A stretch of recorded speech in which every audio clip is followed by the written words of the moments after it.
कल ही की तरह आज भी भारतीय बाजारों के लिए कमजोर और दबाव के साथ शुरुआत के आसार। ग्लोबल मार्केट से संकेत है थोड़ी कमजोरी के। उसके बाद के एक्शन पर रहेगा फोकस। क्या रिकवरी आएगी या फिर आज रहेगा प्रेशर?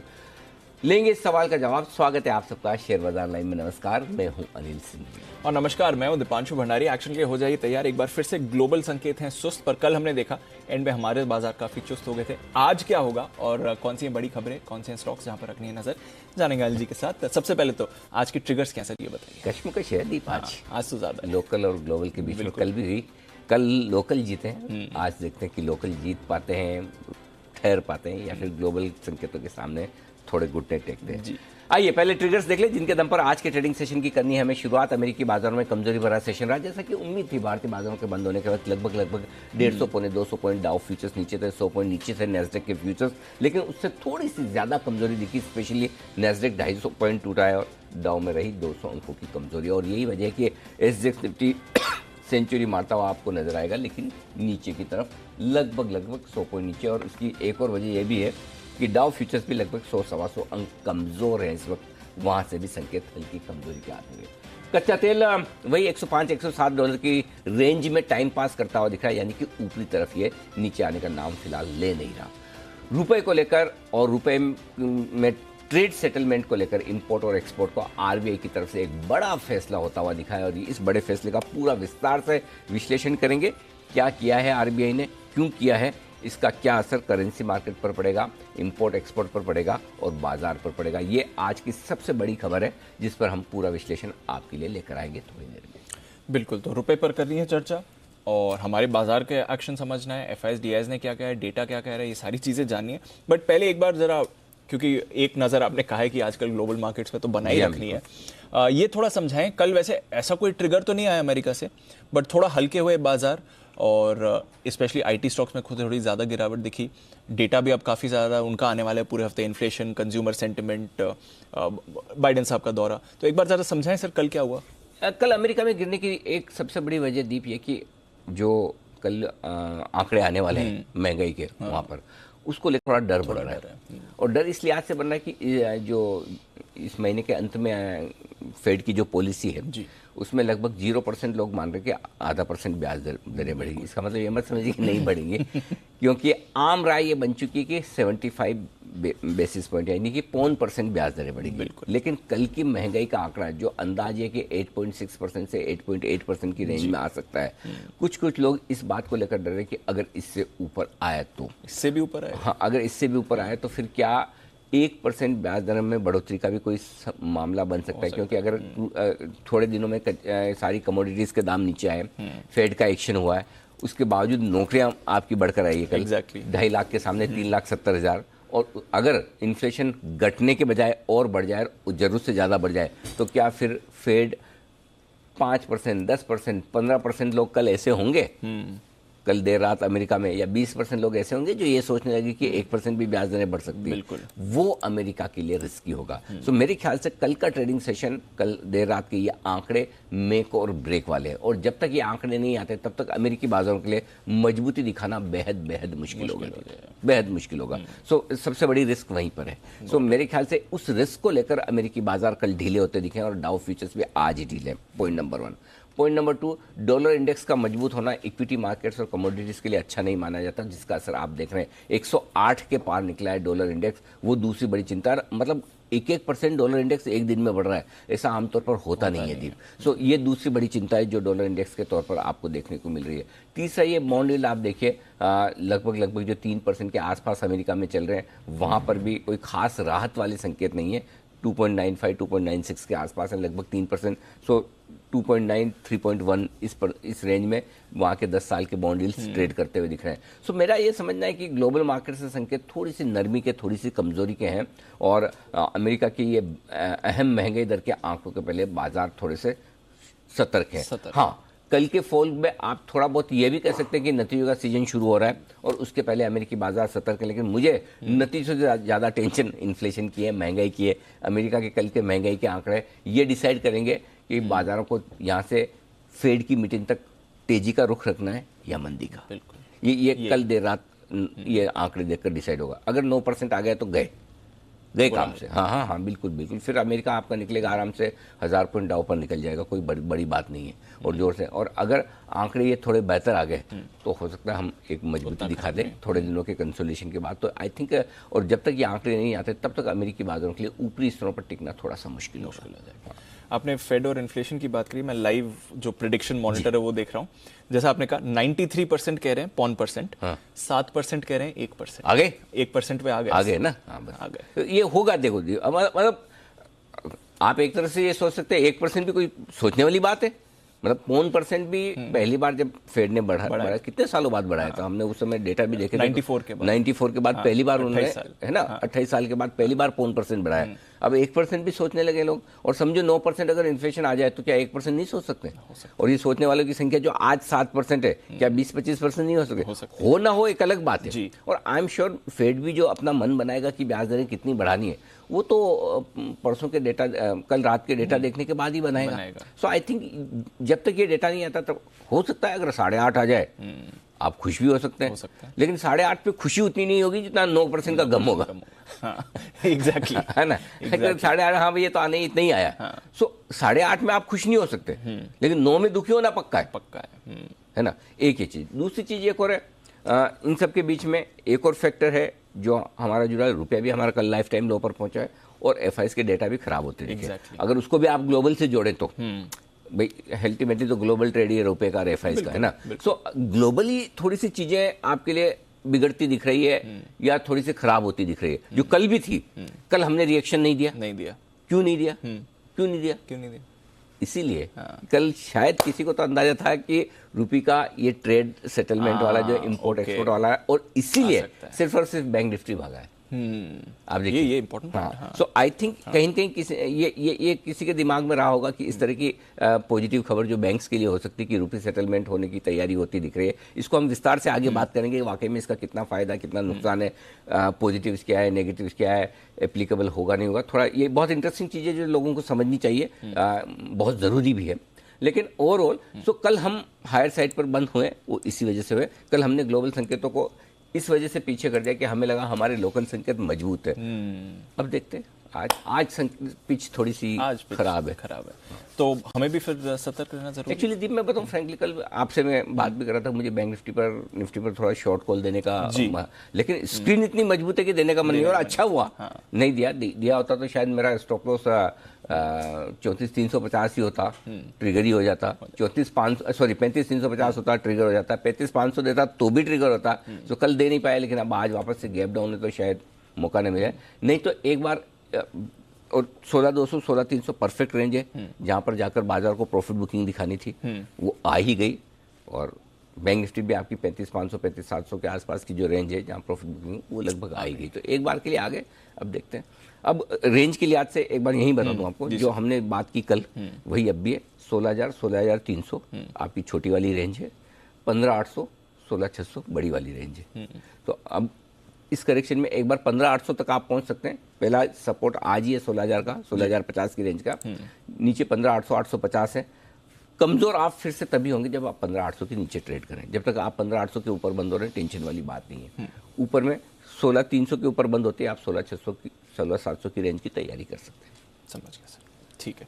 तो ये तो रही हमारे बाजार की बात है। ऑफ कोर्स आज की स्ट्रैटेजी भी डिटेल में जानेंगे सर, बट क्योंकि डेटा की बात निकली है तो हमारा भी इन्फ्लेशन का डेटा आ जाएगा, हमारा भी आईएफपी का डेटा आने वाला है। ऑफ कोर्स आईएफपी के लिए तो पिछले साल की बेस कम हो जाती है क्योंकि 21% आईएफपी तो वो तो खैर अलग बात है। बट इन्फ्लेशन सर हमारे लिए भी बिल्कुल, क्योंकि 3 हफ्ते बाद हमारी भी 7.2% हमारा इन्फ्लेशन है।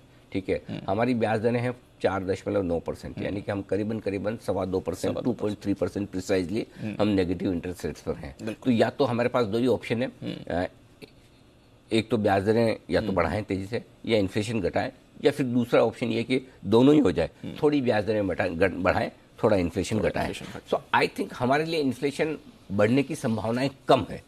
मना तो आप नहीं कर सकते, लेकिन संभावनाएं कम। और मना इसलिए नहीं कर सकते कि कमोडिटीज के दाम इतने ऊपर नीचे हुए दीप के, एग्जैक्टली इन्फ्लेशन पर उसका असर निकालना थोड़ा मुश्किल काम है। इसलिए डेटा देखना होगा। 7% के आसपास की हमारी उम्मीद है कि हमारा इन्फ्लेशन रहना चाहिए।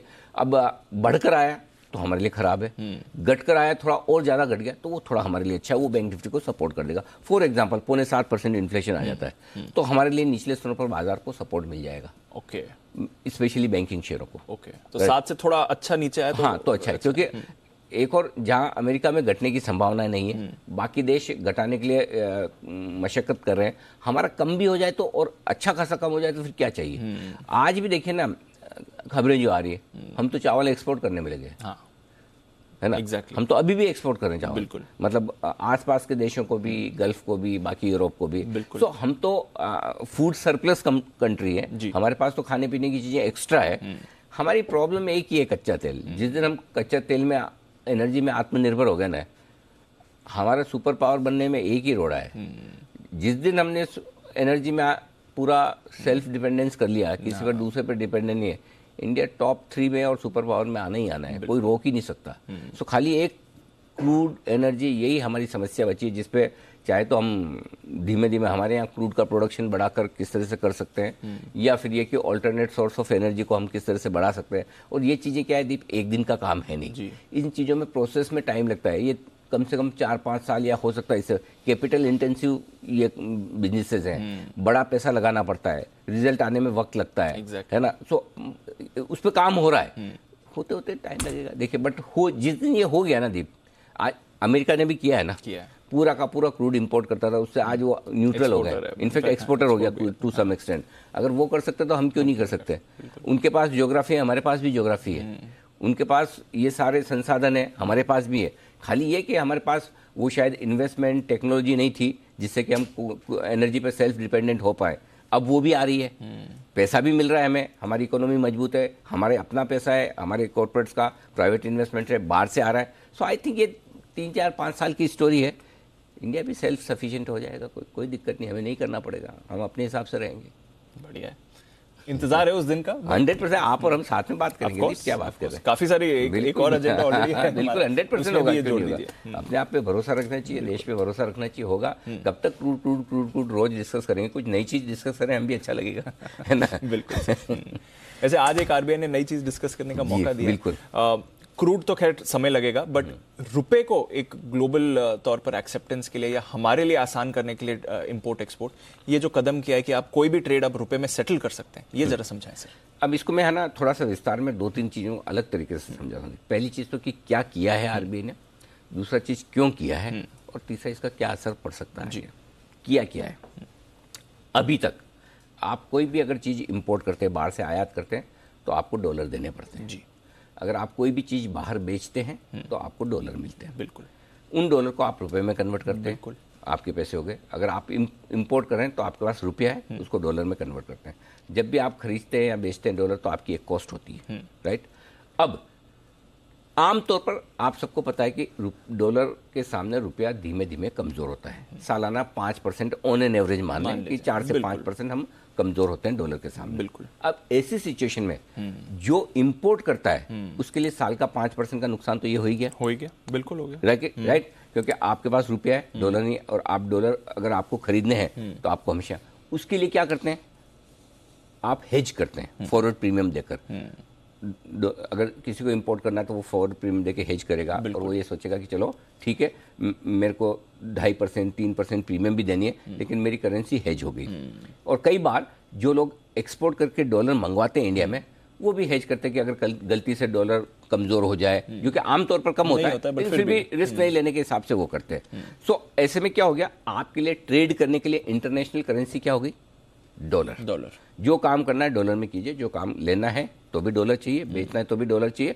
और ऐसे में जब डॉलर पर डिपेंडेंस है, डॉलर सबसे मजबूत करेंसी है और आप उस पर डिपेंडेंट है, तो आपकी करेंसी डॉलर के सामने कमज़ोर होती रहेगी साल दर साल। किसी साल कम हो, किसी साल ज़्यादा हो, किसी साल ना हो, किसी साल जरूरत से ज़्यादा हो।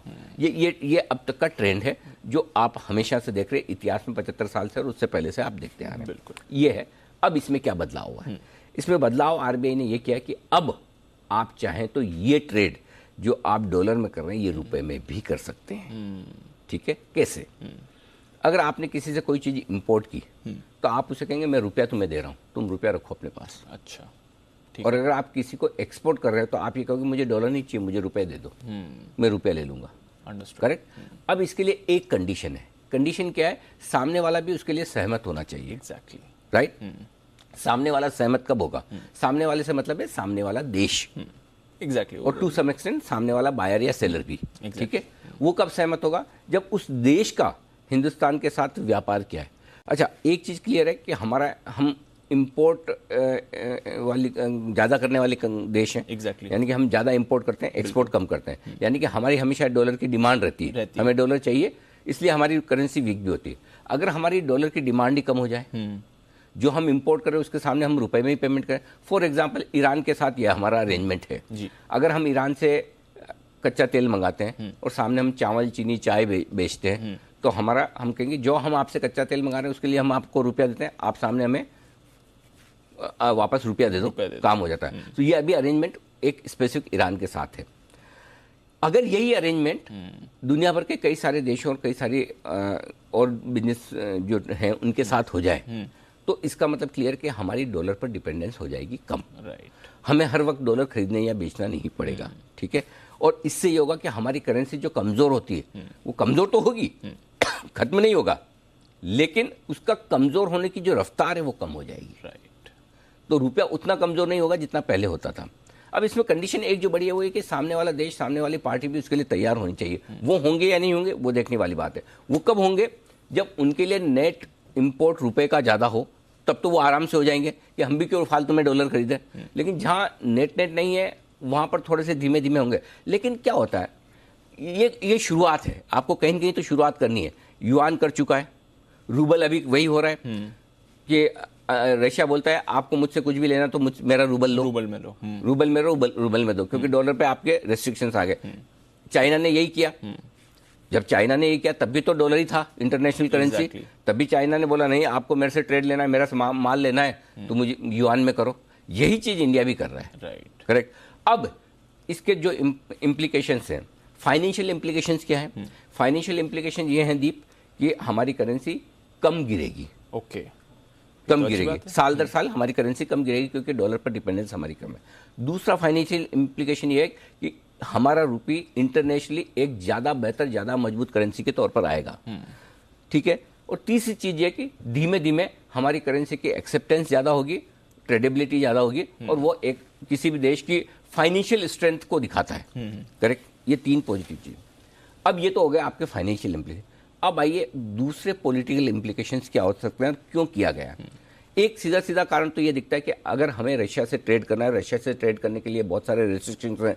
अगर हमें रशिया से कच्चा तेल सस्ता चाहिए, अगर हमारा उनके साथ जो भी ट्रेड है उसको हमें सेटल करना, तो बेहतर है हम भी रूपी ट्रेड कर लें। Right. So first and foremost जो दिमाग में आता है वो ये है, क्या ये चीज़ अमेरिका या यूरोप के देश पसंद करेंगे? इसका जवाब है ना, नहीं पसंद करेंगे। देखो एक सिंपल सी चीज़ है, भले ही मतलब आप एक कोई गली में एक दादा है ना, कोई आदमी आके ना उसकी बात ना माने, दूसरा कोई उस गली का आम नागरिक कोई है, भले उसका दादा बनने का इंटरेस्ट नहीं है, लेकिन बात नहीं भी माने तब भी वो ऑफेंडेड फील करेगा। भले दादा तो मैं हूँ, तू ऐसे चौड़े होके कैसे कर लिया, है ना। हाँ, तो ये फील अमेरिका को आनी चाहिए और आएगी भी। आने दो, किसी दिन तो करना है। हर कंट्री ने अपनी अपनी करेंसी के लिए किया है। कुछ बड़ी कंट्रीज है जैसे जापान है, उन्होंने नहीं किया क्योंकि जापान को चाहिए ही नहीं, वो एक्सपोर्टर है, उसको क्या करना है? हाँ, उनको तो अपनी करेंसी कमजोर करनी है। Exactly. बड़ी करेंसी होते हुए भी उन्होंने चाइना ने क्यों किया है? चाइना नेट इंपोर्टर है। तो चाइना के लिए भी ये ज्यादा बढ़िया कि युआन में ट्रेड हो और उसकी करेंसी एक्सेप्ट हो। तो हमारे लिए भी ये बहुत जरूरी है कि हमारी करेंसी एक्सेप्ट हो। अब इसमें हो सकता है अमेरिका थोड़ी आंखें दिखाए या आप थोड़ा जरूरत से ज्यादा फैल रहे हैं। हो सकता है अमेरिका आपको आगे चलते हुए हमारी इंडिया की फार्मा कंपनी या हमारी आईटी कंपनियों पर किसी तरह का टैक्स अमेरिका में बढ़ा दें। वो हो सकता है जो आप हेजिंग करते हैं डॉलर की, उसकी कोई प्रीमियम बढ़ जाए, कॉस्ट बढ़ जाए, डायरेक्टली इनडायरेक्टली, वो सब होगा। लेकिन उन सब के लिए हमें तैयार रहना है। राइट। अल्टीमेटली अगर हिंदुस्तान को आर्थिक मोर्चे पर बड़ा बनना है, सेल्फ डिपेंडेंट बनना है और एक बड़ी ताकत बनना है, तो ये करना ही पड़ेगा। और ये सही दिशा में आरबीआई का सही कदम है, सरकार का सही कदम है। शॉर्ट टर्म इम्प्लीकेशंस अलग होंगे, लॉन्ग टर्म इसका फायदा होगा। शॉर्ट टर्म में जरूर ये है कि अमेरिका को तकलीफ बहुत होगी कि हमने ये किया है, लेकिन किसी न किसी दिन तो आपको करना ही पड़ेगा। और है ना, चढ़ाव पर हम है, उतार पर अमेरिका है। एग्जैक्टली। ये चीज़ हमें भूलनी नहीं चाहिए। अकेला यूपी, उसकी पॉपुलेशन अमेरिका से ज़्यादा है, ध्यान रखिएगा, है ना। सातवां सबसे बड़ा देश है। हाँ, सातवां सबसे बड़ा देश यूपी है दुनिया का, अगर देश की संख्या। तो इसलिए ऐसा ये सब चीज़ें होंगी। मजबूत बनना है तो मजबूती वाले एक्शन लेने पड़ेंगे, ये है। अब रहा सवाल आज रुपये पर, क्या इसकी वजह से रुपया ऊपर खुलना चाहिए? देखिए, डॉलर इंडेक्स भी तो 1% घटा है। सो आपके लिए इमीडिएटली आप रुपया अगर ये सोचते हो कि इससे बहुत सुधर जाएगा, तो ये गलत फहमी मत रखिए, ये गलत फहमी मत रखिए। सो करेंसी मार्केट बहुत सुधर कर बंद होंगे या बहुत रुपया एकदम से 25-30 पैसा मजबूत हो जाएगा, मुझे नहीं लगता। खैर, मैं करेंसी मार्केट का एक्सपर्ट हूँ भी नहीं, लेकिन मुझे ये लगता है कि लॉन्ग टर्म के हिसाब से देखें तो ये बहुत इंटरेस्टिंग, बहुत बड़ी चीज़ हमारे यहाँ होने की तैयारी। बिल्कुल। तो चलिए, एक बड़ा एक्शन आरबीआई की तरफ से आया है और बड़ा इम्पैक्ट इसका है, यहाँ पर हम रखेंगे नज़र। चलिए सर, फिर आज का एक्शन भी समझा जाए, आज के सेटअप, आज के संकेत क्या कह रहे हैं? आई होप कि रुपए से रिलेटेड और ये जो चीज़ें जो भी आरबीआई ने की वो एकदम क्लियर हुई। बिल्कुल सर, क्लियर समझ में आ गया। हाँ, क्योंकि मैं वही सोच रहा था कि मैं जब इसका एनालिसिस करने की सोच रहा था, तो मैं शब्द लिखने में इसे लिख नहीं पा रहा था कि एग्जैक्टली में क्या, शायद हो सकता है कि मेरे लिए बोलना आसान हो लिखने के मुकाबले। तो मैंने कहा जो फ्लो ऑफ थॉट्स आएगा, जिस तरह से आएगा वैसे मैं आपको बताते जाऊंगा, वो और वो पॉइंट आपका बहुत वैलिड था कि कभी ना कभी ये कदम उठाना था, अभी अच्छा समय है ये कदम उठाना। बिल्कुल ठीक बात है। आई थिंक जब से मैंने अपना करियर शुरू किया प्रोफेशनली, मैंने अमेरिका को इतना कमज़ोर कभी नहीं देखा था। और खैर, दूसरी चीज़ ये है, हम ऐसे देश है, हमारा टारगेट कोई दूसरा देश है ही नहीं। हम अपनी स्ट्रेंथ अपने लिए अच्छा सोचते हैं। हम कोई चाइना और अमेरिका नहीं कि हम दूसरों का बुरा करने के लिए कुछ करें। हम अपना भले करने के लिए, यही सबसे बड़ा फर्क है दूसरे देशों में और हिंदुस्तान में। हम दूसरों का बुरा करने के लिए कोई काम नहीं करते हैं। हम अगर कोई एक्शन लेते हैं, तो हमारे इंटरेस्ट के लिए लेते हैं। हमें कोई चाइना को, अमेरिका को, किसी को नीचा थोड़ी दिखाना, अगर लेकिन हमारे लिए कोई चीज़ अच्छी है तो हम करेंगे सर, बिल्कुल। ग्लोबल संकेत नेगेटिव साइड पर हैं, एफआईज के संकेत न्यूट्रल हैं, घरेलू फंड्स के संकेत न्यूट्रल हैं, वायदा कारोबार के संकेत न्यूट्रल से हल्के नेगेटिव साइड पर हैं। सेंटिमेंट पॉजिटिव कल तक तो था, आज देखते हैं थोड़ा न्यूट्रल हो रहा है। ठीक है, और ट्रेंड न्यूट्रल है। तो आज पॉजिटिव के, तो ऑनेस्टली बताऊं दीप, खाली मैंने एक भी पॉजिटिव मिल नहीं रहा था, इसलिए मैंने सेंटिमेंट पॉजिटिव लिखा। बाय द वे, सेंटिमेंट भी न्यूट्रल है। और वायदा कारोबार के संकेत हल्के से नेगेटिव साइड पर है, स्पेशली बैंक निफ्टी पर। बैंक निफ्टी पर थोड़ा सा ओवरबॉट हुआ। आइए, सपोर्ट लेवल 16,000 16,050 ये इंपॉर्टेंट सपोर्ट लेवल है। कल तो हमने 16,100 को होल्ड किया, आज इस रेंज में खुलेंगे और उसके बाद देखते हैं क्या होता है। अगर इस रेंज को होल्ड किया तो वेल एंड गुड, अदरवाइज नीचे 15,800 850 स्ट्रॉन्ग बाय जोन है, वहां पर आने पर आपको शॉर्ट भी काटने चाहिए और खरीदारी भी करनी चाहिए। हायर साइड पर 16,200 16,250 आपके लिए रुकावट की जगह, पार करके निकले तो 16,275 से 16,350 की रेंज है, जहां आपको प्रॉफिट बुकिंग बिक वाली आती दिखेगी। बैंक निफ्टी बेहद इंटरेस्टिंग दिख रहा है दीप, और लेवल्स थोड़े ऊपर आए कल की उछाल के बाद। पहली सपोर्ट रेंज जो बैंक निफ्टी की है वो है 35,125 35,275, और इस रेंज में आप खुलकर देखेंगे कि और ताकत है या नहीं। इसके ठीक नीचे 34,925 35,025 है। मैं उम्मीद करता हूं कि ये 34,925 34,900 ना तोड़े। गया तो आपको याद हो, कल मैं बता रहा था, सीधा 34,400 से 34,550 की रेंज आती है। 34,900 के नीचे 400 पॉइंट स्ट्रेट है आपके, 350 400 पॉइंट, बीच में कोई ढंग ढंग का सपोर्ट नहीं है। हल्का सा 34,700 के आसपास है, बट फिर रिस्क आपकी थोड़ी खराब होती है। तो आज के लिए नीचे की तरफ बैंक निफ्टी में सबसे इंपॉर्टेंट लेवल जो आपको ध्यान रखना है वो है 34,900। चूंकि हम 500-600 पॉइंट ऊपर है वहां से, तो रिस्क इतनी नहीं है, करेक्ट, नो डाउट। इसलिए मैंने नीचे वाली रेंज आज हटा दी, जबकि कल तो मेरी थी है ना, आज हटा दी। बट बताना जरूरी है आपको कि क्या है। ऊपर 35,550 35,625 हल्की फुल्की रुकावट, पार करके टिके तो 35,750 से लेकर 35,950 की रेंज वो है जहां पर आपको प्रॉफिट बुकिंग आती दिखेगी। ठीक है सर, अब आइए सपोर्ट लेवल्स पर। बंद हुए आप 16,200 के आसपास, करेक्ट। पहला लेवल 16,160 16,135 और 16,115। अब ये तीनों ही पहले शुरुआत की लेवल है, इनके नीचे आप खुल रहे हैं। अब नीचे कहाँ लेवल है?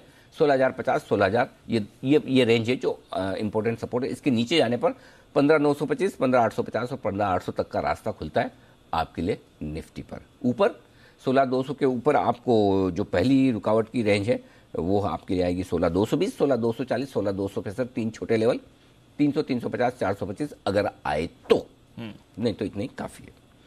बैंक निफ्टी 35,475 के आसपास आप बंद हुए। पहला सपोर्ट लेवल जो निकलेगा 35,275 175, वैसे 350 है, लेकिन चूंकि उसके नीचे ही खुल रहे हैं, इतना तो नीचे खुलेगा, 125 पॉइंट तो नीचे खुलेगा ही ना, बैंक निफ्टी भी ऐसा थोड़ी नहीं खुलेगा। 35,275 35,175 35,125, ये 3 सपोर्ट लेवल हो गए आपके लिए बड़े वाले। 35,025, 34,925 मीडियम लेवल है। इसके नीचे फ्रेश कमजोरी वाले लेवल्स बनते हैं जो 34,825, 750, 650, 550 तक के आते हैं। आने नहीं चाहिए, लेकिन क्या कोई भी चीज़ में आजकल है ना, आजकल certainty नहीं, पूछो मत आप। जिस दिन ये बोला कि ये नहीं आएगा उस दिन तो पक्का ही आता है। मार्केट ने भी सोच ही रखा है कि अगर हमको ज़्यादा कॉन्फिडेंट हो जाए उस दिन ही सिखा देना है, बेटा देख फिर गड़बड़ कर रहा है। तो इसलिए ठीक है, कोई भी कुछ भी हो सकता है, मार्केट है, अपने लेवल ध्यान में होना चाहिए, जब आएगी तब देखी जाएगी। ठीक है, वो क्या है, बहुत ज़्यादा ठोक बजाकर तेजी, बहुत ज़्यादा ठोक बजाकर मंदी बोलने में है ना, आप जरूर है कभी तो सही पढ़ेंगे, रोज बोलेंगे एक ही तरफ तो, लेकिन वो ठीक नहीं है। रियलिस्टिक होना ज़्यादा ठीक है। इसलिए आपके लिए अब ऊपर के लेवल्स मैं आपको दे दूँ 35,425, जबकि आप बंद 475 के आसपास हुए हैं, लेकिन चूंकि अपन गैप से नीचे खुलेंगे तो 425, 475 और 550 तीन छोटे लेवल है, इसके पार जाने की संभावना कम है, लेकिन खाली नोट करके रखने के लिए ठीक है। सो बेसिकली दीप आप ये कह सकते हैं कि नीचे में 34,900, ऊपर में 35,500, ये 600 पॉइंट की रेंज है जिसमें बैंक निफ्टी को देखना है। किसी एक तरफ निकला तो फिर बड़ी चीज़ बनेगी। टारगेट 625, 750, 825 और 950 तक के निकल कर आते होंगे नहीं। ठीक है सर। FIS PCR कुछ ज़्यादा बदला नहीं है सर कल? कोई खास बदलाव नहीं है, 26% लॉन्ग है, ठीक है। PCR एक, हाँ PCR इसका बदला है दीप, बैंक निफ्टी का 1.07 से 1.34 ओवरबॉट हो गया। कल मुझे लगता है कल कुछ लोगों ने बैंक निफ्टी गलत खरीद लिया हायर लेवल पे। मजबूत था, सब कुछ है, लेकिन शायद अगर रुपए की खबर पे अगर तेजी हुई है बैंक निफ्टी में तो आज बैंक निफ्टी करेक्ट करेगा। मैं आज देखना चाहता हूं कि बैंक निफ्टी की आउट परफॉर्मेंस आज बरकरार रहती है या नहीं रहती। मेरे लिए आज मेक और ब्रेक और पूरा ये मामला बैंक निफ्टी का और रुपए का मुझे देखना है। तो मैं आज बहुत ज़्यादा एग्रेसिवली किसी भी तरफ न तेजी बोलने को तैयार हूँ, न मंदी बोलने को तैयार हूँ। मैं bank Nifty wait and watch वाली सिचुएशन में देखना चाहता हूँ, ठीक है। और ऊपर से क्या है, चलो वो भी ठीक है, अगर 1.07 से 1.34 यानी कि आपका लगभग आप देखिए ना कितना 25 बेसिस पॉइंट आपका पुट कॉल रेशियो बढ़ गया।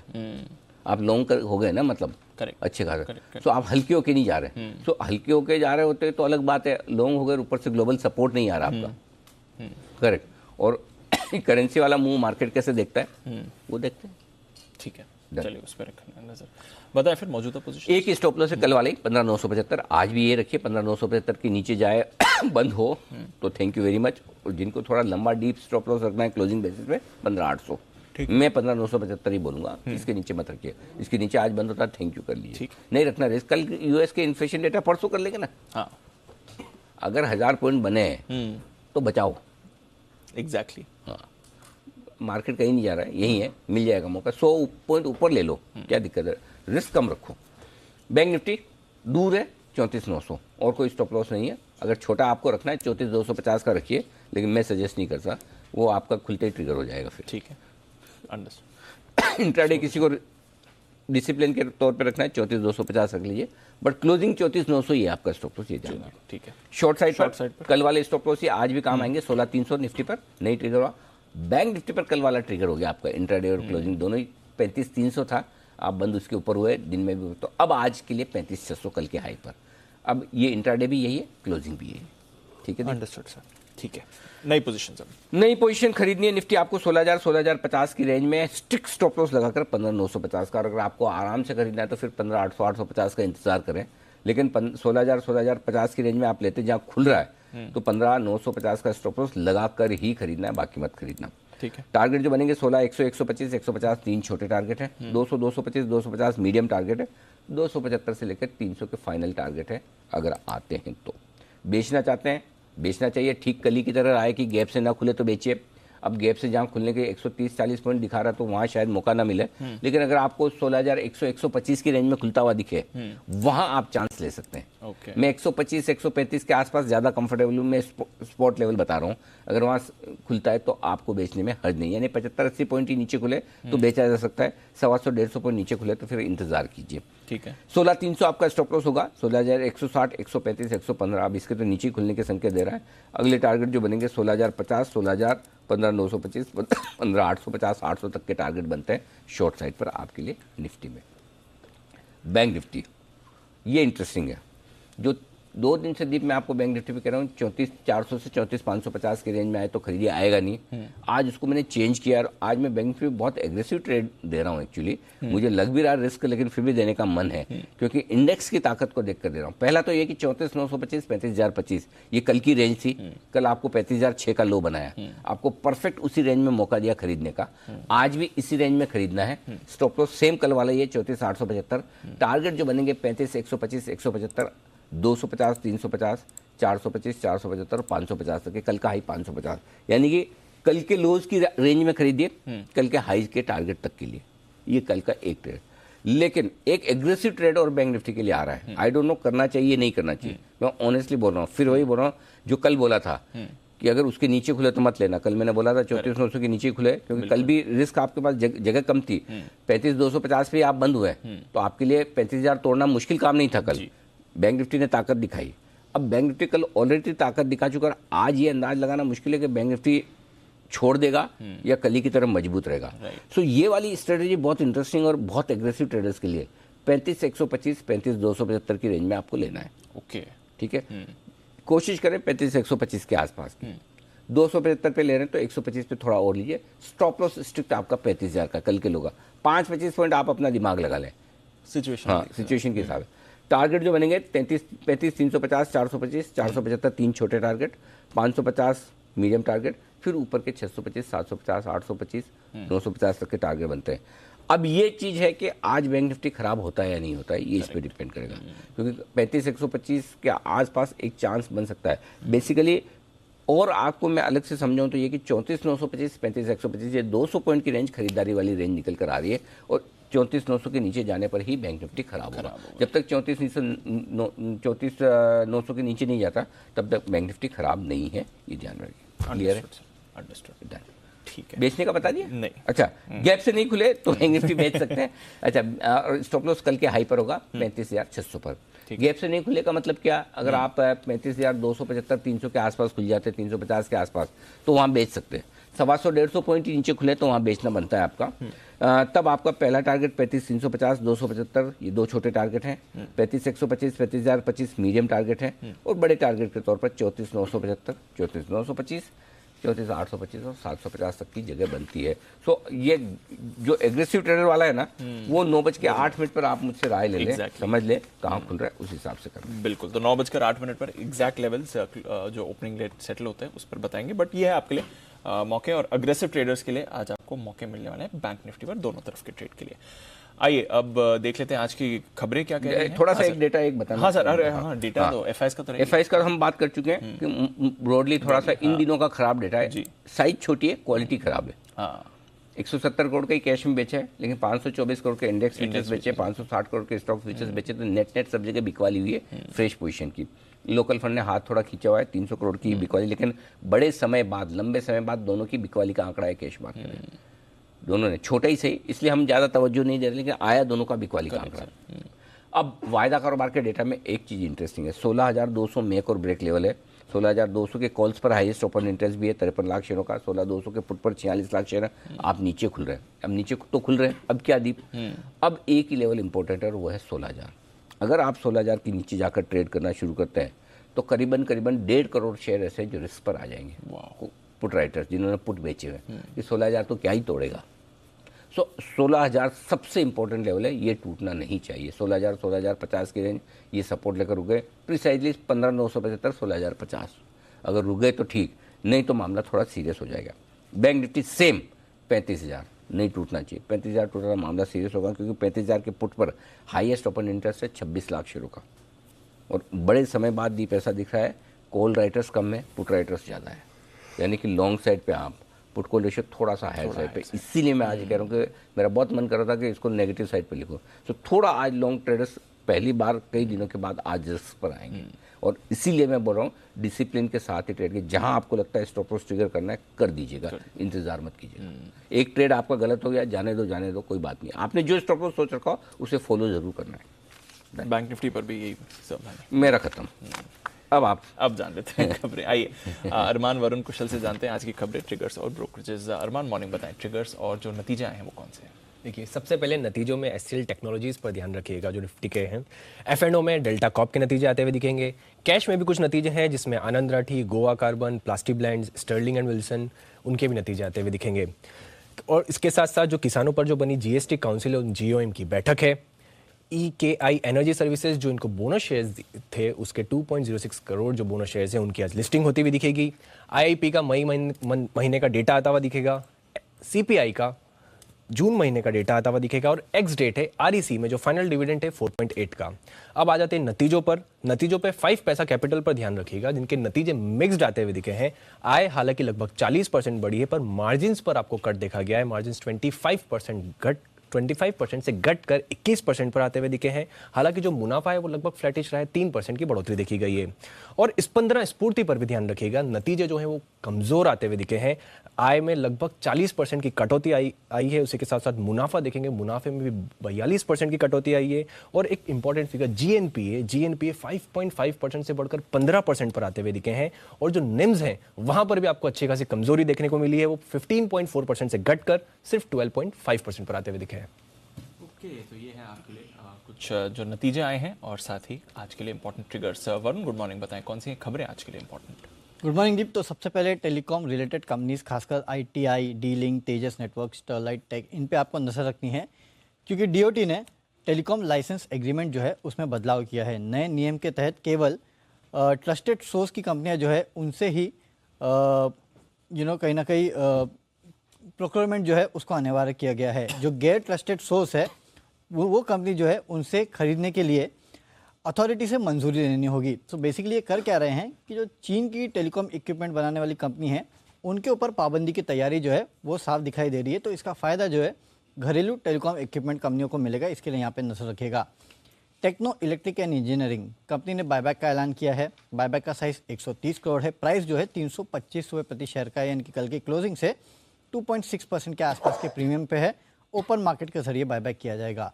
अहलूवालिया कॉन्ट्रैक्ट्स 150 करोड़ का ऑर्डर इस कंपनी को मिला है। एमिटी कैंपस बेंगलुरु के कंस्ट्रक्शन के लिए ऑर्डर मिला है। कुल ऑर्डर बुक जो है FY23 के लिए 863 करोड़ पे पहुंच चुकी है।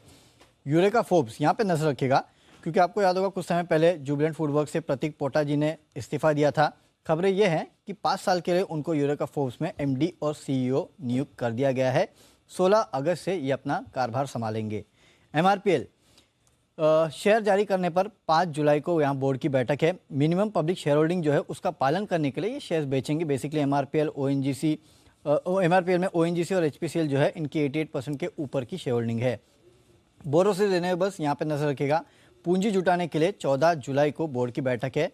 ADR, GDR, QIP के जरिए यहाँ पे पूंजी जुटाने वाले हैं। इसके अलावा बोर्ड जो है 2.25 करोड़ यूरो के आसपास का प्रेफरेंशियल इशू जो है वो करने पर भी विचार करेगा, जो इन्होंने 25 अप्रैल को कहा भी था। एक बल्क डील है जिसमें BLS इंटरनेशनल यहाँ पे नोमुरा सिंगापुर ने कुल 12.5 लाख शेयर जो है 214 रुपये प्रति शेयर के भाव पे ओपन मार्केट से खरीद लिए हैं।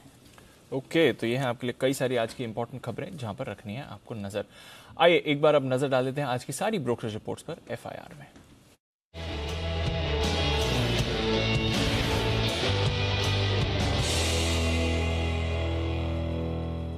मॉर्निंग कुशल, सबसे पहले तो बताएं आज की जो बड़ी रिपोर्ट्स हैं वो कौन सी हैं। मॉर्निंग दीप, टीसीएस के नंबर्स के बाद 2 और रिपोर्ट्स आती हुई दिख रही हैं जिसमें मैक्वेरी आउट परफॉर्म की रेटिंग बरकरार रखते हुए यहाँ पर लक्ष्य 4340 रुपये का ये दिया इन्होंने। साथ ही क्रेडिट स्विस यहाँ पर डाउनग्रेड किया इन्होंने, आउट परफॉर्म की रेटिंग से न्यूट्रल रेटिंग दी है और 4350 का पहले लक्ष्य था और इस बारी 3275 के टारगेट से देते हुए नजर आ रहे हैं। मौजूदा भाव 3114 रुपये का है। साथ ही M&M पर HSBC की रिपोर्ट आई है, खरीदारी की राय बरकरार रखी है और टारगेट्स 1150 रुपये से बढ़ाकर ये 1350 रुपये के दे रहे हैं।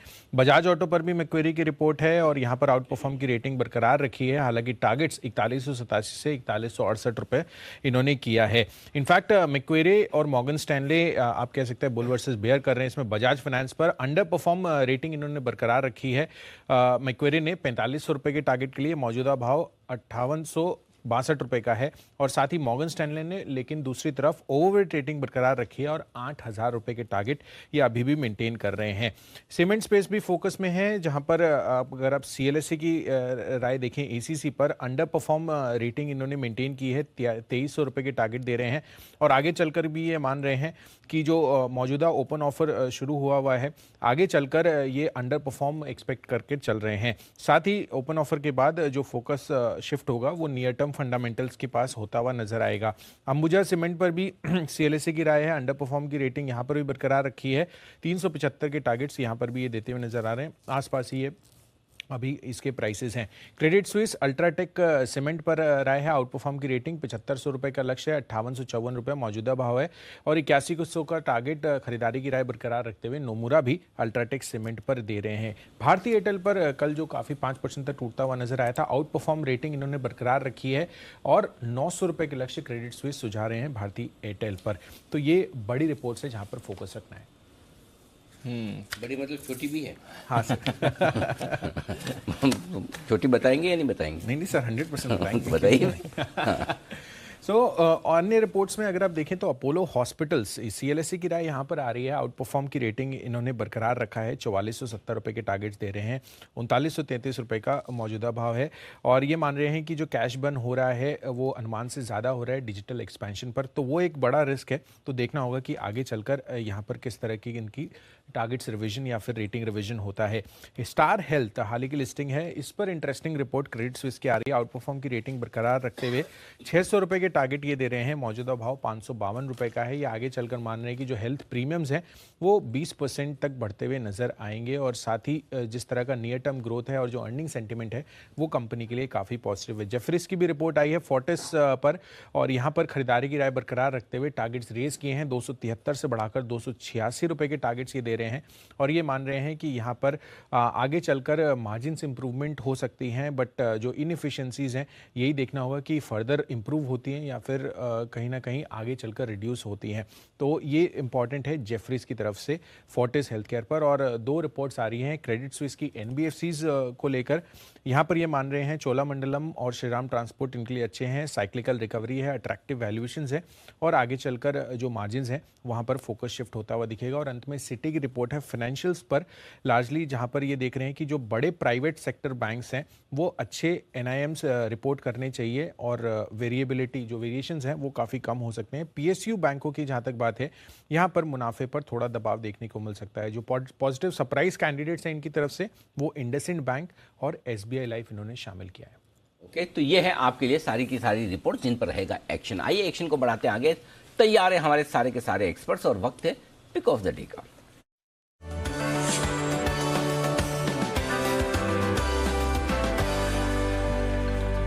पिछले कुछ दिनों के ट्रेंड को देखते हुए जो पॉजिटिव माहौल है आज गैप से नीचे खुलने को बाजार है तैयार और ऐसे में बंसल जी करें शुरुआत और आपको पूरी तरह से आज़ादी है नोटा का इस्तेमाल करने की। बताएं सर, बाय सेल या नोटा, और अगर आप नोटा का इस्तेमाल करेंगे तब भी मैं आपको ट्रोल बिल्कुल भी नहीं करूंगा और अगर किया आपने नोटा का इस्तेमाल तो मैं ट्रोल इस पे नहीं करूंगा, किसी और चीज़ पे कर लूंगा। सुप्रभात अनिल जी, सुप्रभात दीपांशु। अनिल जी वो तो फिर आपने बोल ही दिया, चाहे भाई कॉल दूं या ना दूं, बट अनिल जी मेरी खरीदारी की राय है और जो मेरा स्टॉक है वो काफी स्ट्रांग है, गिरते बाजार में भी स्ट्रेंथ दिखाएगा, तो मार्केट की वीकनेस में खरीदारी की राय है। एक्साइड इंडस्ट्रीज को खरीदना है, 152 के अराउंड की कल की क्लोजिंग है, 145 का स्टॉप लॉस लगाना है, 162 का टारगेट है। क्योंकि मार्केट वीक है तो सिर्फ आज के लिए नहीं 2-3 दिन का नजरिया बना के एक्साइड पर खरीदारी की राय है। और अनिल जी मैं भी उत्सुक हूँ और दर्शक भी उत्सुक हैं कि किस चीज पे आज आप ट्रोल करेंगे। नहीं, अब तो जरूरत ही नहीं ना, आपने दे दी पिक ऑफ द डे। नहीं दी होती, यहाँ नोटा का इस्तेमाल करता तो मैं इसका बदला कहीं और लेता था यहाँ लेने के बजाय, तो इसलिए मैंने पहले बताया। देखो ट्रांसपेरेंसी रखना जरूरी है, क्लैरिटी रखना जरूरी है, वो कर दिया। कुणाल जी सुप्रभात, बताएं सर। सुप्रभात अनिल जी, सुप्रभात दीपांशु। अनिल जी बिकवाली की राय है और बेचना है HCL टेक। अनिल जी जिस तरह से IT स्टॉक्स कल गिरे हैं मुझे लगता है आज भी यहां पर गिरावट जारी रहेगी। मुझे लगता है कि आईटी एक बहुत क्राउडेड ट्रेड है, बहुत सारे लोगों की लॉन्ग पोजीशंस है। सबको ये लगता था कि इसमें जो है जिस तरह का मूवमेंट डॉलर में हो रहा है उसके बाद आईटी स्टॉक्स में रैली बनेगी, तो काफी कमजोर हाथों ने इसमें लॉन्ग पोजीशंस बनाई है। मुझे लगता है उसकी अनवाइंडिंग होते हुए दिखेगी। तो मौजूदा स्तरों पर शॉर्ट करने की राय है एचसीएल टेक में। यहां पर एक स्टॉप लॉस रखे 955 रुपए पर। नीचे मुझे लगता है कि पहला टारगेट होना चाहिए 910 रुपए का। 910 रुपए का लेवल आ गया तो इस स्टॉक में आपको 890 रुपए के लेवल्स भी देखने को मिलेंगे। ओके, तो ये है आपके लिए एचसीएल टेक में बिकवाली की राय। ध्यान रहे कि एचसीएल टेक में दो चीज़ें आपको ध्यान रखना बहुत ज़रूरी है। पहला तो ये कि आज नतीजे आने वाले शाम को आएंगे, शाम को आएंगे, तो रिजल्ट बाजार बंद होने के बाद आ जाएंगे एचसीएल टेक के, तो रिजल्ट के लिहाज से भी आपको बड़े एक्शन देखने को मिल सकते हैं। दूसरा, अब तक आमतौर पर एचसीएल टेक ने ये बताया कि भाई जब भी उसको कोई बाय कॉल देता है तब तक वो आईटी सेक्टर का टॉप बना देता है। शॉर्ट कॉल पे क्या होता है, ये आज इसका लिटमस टेस्ट होगा, तो इस पर नज़र उस लिहाज से भी रखना आपको जरूरी है, बराबर ना, बता देना जरूरी। देखिए, okay Modi ji, good morning, बताएं sir pick of the day.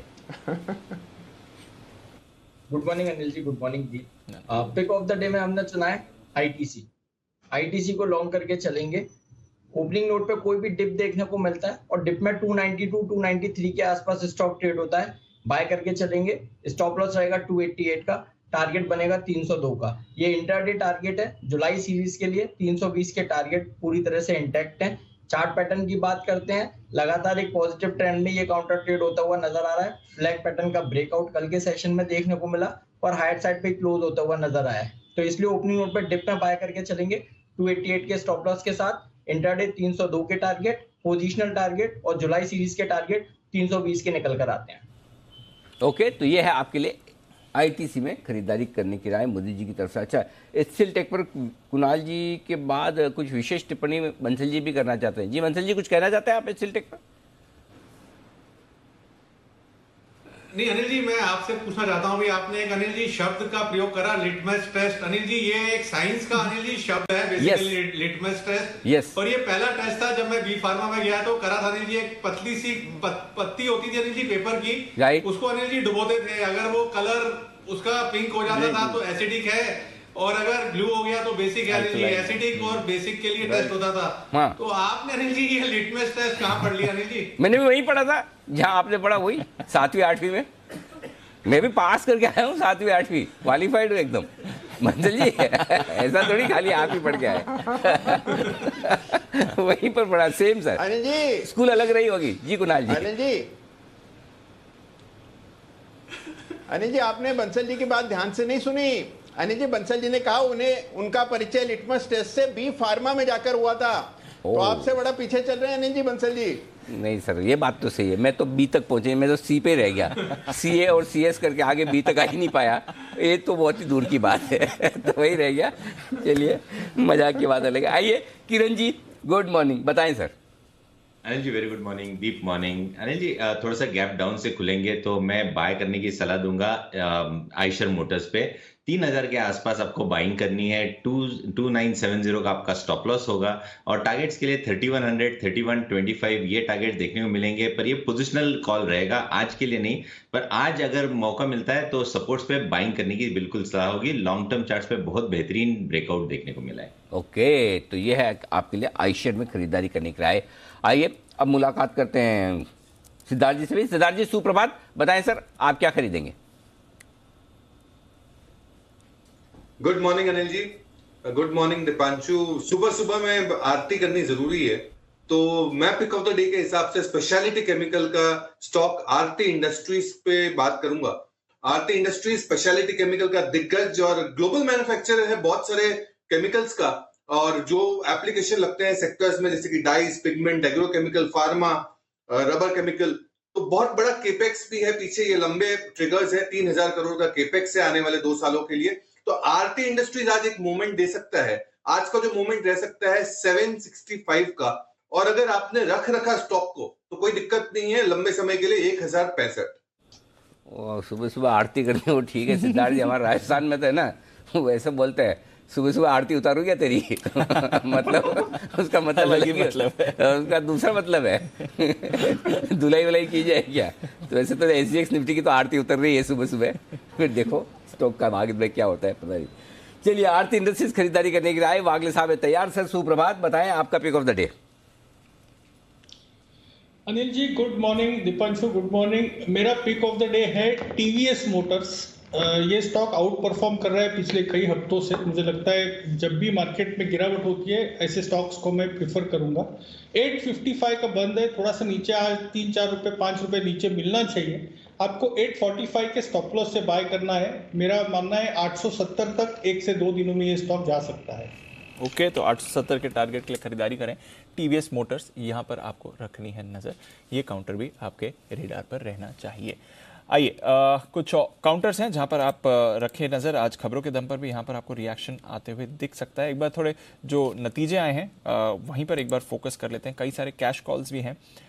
Spandana स्फूर्ति, जरा मोदी जी इस पर नज़र डालें। काफ़ी कमज़ोर नतीजे यहाँ पर आते हुए दिखे हैं।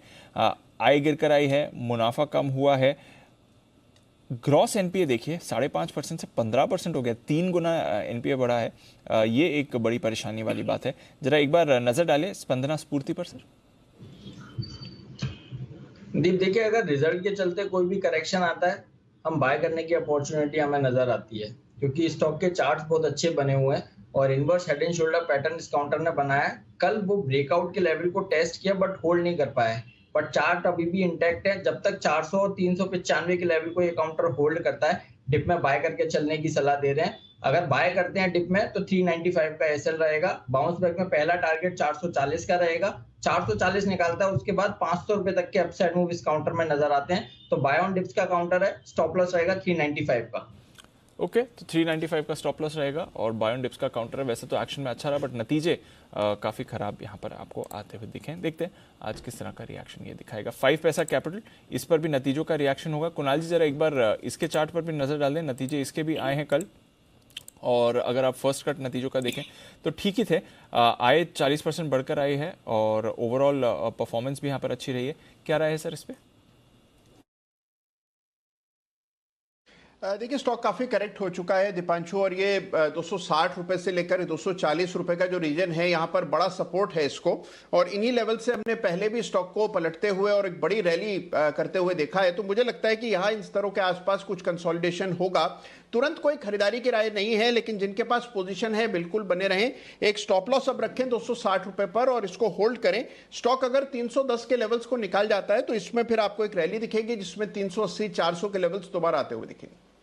ये है आपके लिए 5 पैसा स्पंदना स्फूर्ति, जहां पर रखनी है आपको नजर रखनी है कई सारे टेलीकॉम से जुड़े स्टॉक्स पर भी, क्योंकि चीनी उपकरणों के बेसिकली टेलीकॉम इक्विपमेंट जो भी चाइना में बने हों या कुछ भी ऐसे देशों में बने हों जहां से सरकार कंफर्टेबल नहीं है, वहां पर पूरी तरह से रोक लग सकती है। ये आपके लिए खबर आती हुई देखिए। ITI, ये एक इंटरेस्टिंग चार्ट है। बंसी जी जरा इस पर देखें नजर, थोड़ा एक्शन में भी रहा है। ITI का चार्ट क्या कहता है सर?